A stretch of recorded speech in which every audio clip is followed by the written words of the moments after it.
right, so now that we've worked on improving Soren's mobility of the hip itself, now it's time to work on the brain's ability to access that new range of motion. So what we're going to do here is I just want Soren to go ahead and bend his knee up, and we're going to work on isolated movement of just the hip. So I don't want to see any movement of your pelvis. I just want your knee to drop across towards me. Very good, keep coming. And right here you can see it's a little bit challenging for him to actually rotate that knee without moving the pelvis. Let's see your left side, buddy. Good, foot out just a little bit. And he does a much better job of keeping that pelvis down while creating that internal rotation. And go ahead, relax. Good. So let's come back up here. I want you to just smash my hand a little bit. So this forces him to actually get his abs to engage. I don't want you to lose your abs while you go ahead and rotate that hip. Good. Keep coming towards me. There you go. Good. And rotate all the way out. Good. Very nice. Keep those abs. Rotate towards me. Good. Now we're going to go hand up. We're going to rotate, watch around, hold this up to the sky. Good. Hand at your side and go ahead, rotate that knee.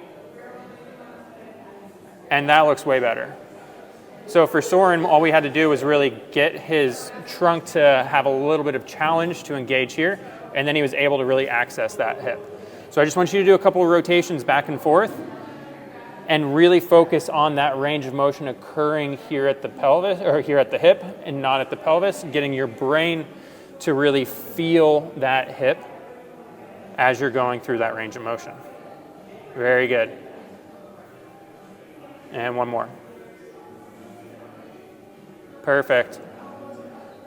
Now let's put you in a little bit more of a challenging position. So we're going to go onto hands and knees. Good. Now in this position, we can really work on isolating that movement of the hip by just taking that foot and rotating it around the knee. So I want this foot to come all the way out towards me, keep the knee on the ground, and relax. Could you feel how you did a little bit of that side bending right through here? I really want you to find those abs, engage those abs, pushing the floor away from you. Good. And then go ahead and rotate out. And that's way better on isolating that movement. Now with this, I'm not necessarily looking for him to create the most amount of movement possible, because then a lot of times we're going to push into those compensations. For him, I just want to work on the brain's ability to feel that movement of the hip right through here. So go ahead, rotate out one more time. Better, much better. And relax. Now let's go taking this foot, kicking it straight back. Good. And then we're going to rotate the toes away. Good. And then rotate all the way in. Good. Find those abs. Don't let this drop right through here. And rotate out. Very good. And back in. Sweet. And relax. So this is another way that we can start increasing that challenge and really getting his brain to control that internal rotation.